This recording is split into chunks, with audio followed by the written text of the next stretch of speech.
cabut dulu Lily. Laput. Cabut dulu. Tinggal laput.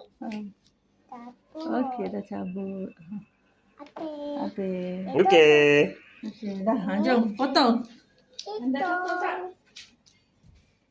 Wah. Ani. Ha.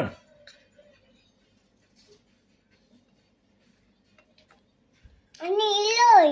Belon. Dengan rumah sepong tu.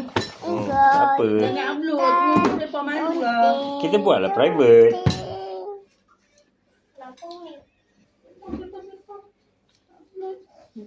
Betul. Ani hitam. Apa dia? Hitam lah. Hitam. Hitam. Sedap. Roti dulu. Jom, Mek ambil potong. Ni adik tak nak join ke? Roti itu.